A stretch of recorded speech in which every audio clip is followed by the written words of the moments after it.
Hey, Mean Matt here. Now, I know the Dudleys have retired, apparently, so in doing so, I am wearing.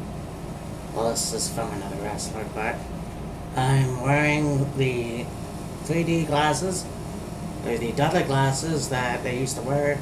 I got my sort of tie dye shirt that, well, this isn't a Dudley shirt, but it's a tie dye shirt. You get the idea. I don't usually do a Raw review anymore. I've stopped doing those years ago.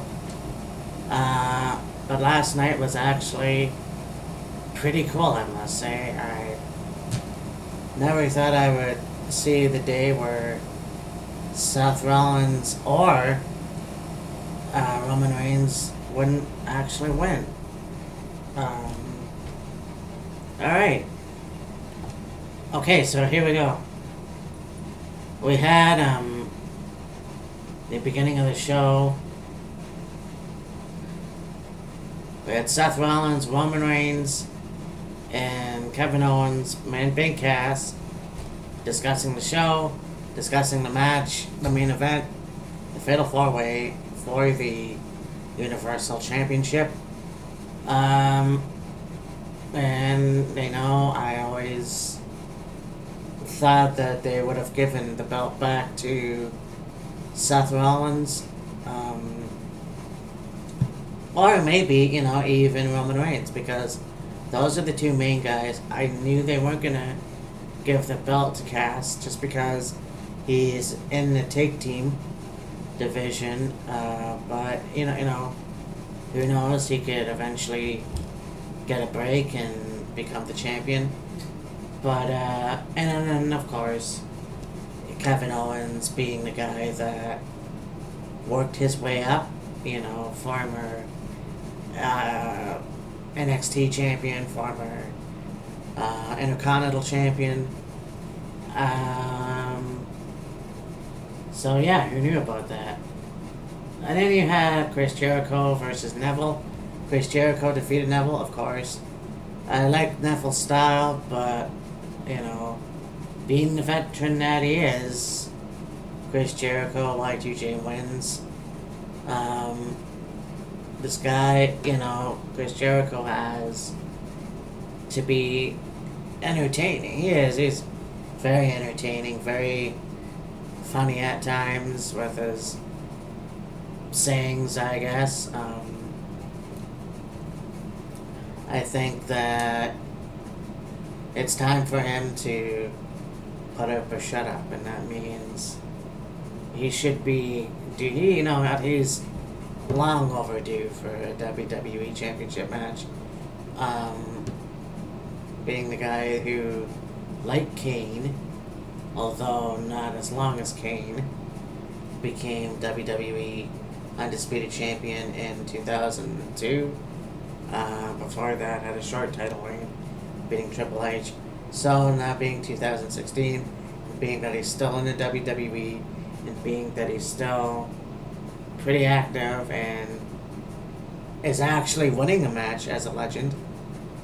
Who knows? Let's have him be. Let's finally get him in a title run. Nia Jax defeated Local Hyan. It's gonna be now where they're gonna have Braun Strowman and Nia Jax go against a local wrestler, and so that's what they did with Nia Jax, and of course Nia Jax winning the match. Sami Zayn versus Jinder Mahal. Again, two great Canadian, well, not great, I guess, I don't know. Two good Canadian wrestlers going at it head to head. Jinder Mahal was signed by the WWE. Again, one of these guys that I want to see a title on. I can't remember if he's ever had a good title run with anything. And of course, Sami Zayn, who I wish they would, give him a run, and who knows?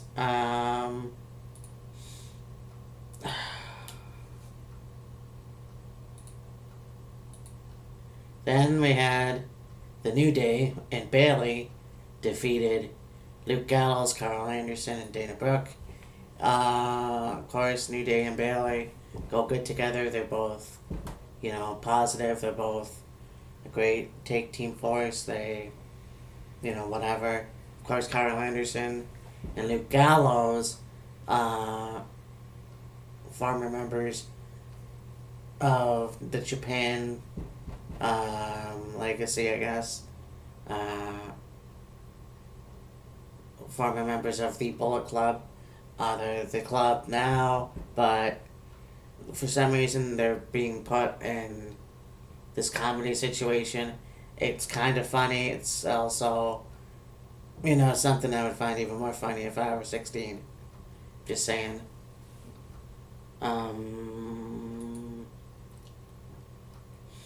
Then you had Sheamus defeating Cesaro. 2 out of 0. Sheamus wins. I'm not sure why Cesaro's not winning these matches. It's best of 7. Started at SummerSlam, so Sheamus is 2-0. I hope that Cesaro gets the upper hand eventually, and I'm sure he will. He is a great wrestler. For some reason, he only got the United States Championship and then a Tag Team Championship with Tyson Kidd, but they haven't really given him much of a chance elsewhere. But yeah, I hope that he gets the title, and that is the way it is. At some point. They'll win against Sheamus at some point. Braun Strowman took on a guy called Americo, another wrestler that's local. And of course, Roman won, obviously. I don't know who can stop Braun Strowman. Yeah, seriously, there's nobody right now. But since leaving the Wyatt family, he's on his own. He's actually has that whole monstrous thing going on for him. There could be a chance eventually down the road you'd see Braun Strowman maybe take on a Brock Lesnar. Just saying, that would be interesting, but I don't think they would turn Braun Strowman face. And I don't see Brock Lesnar turning face anytime soon. And then we had Paul Heyman. Okay, that was just a waste of fucking time. Paul Heyman came out, Stephanie McMahon came out, said blah blah blah. You hurt Shane, now you have to pay a fine. Which wasn't enough money. And Paul Heyman came out and they really didn't do anything exciting, so yeah.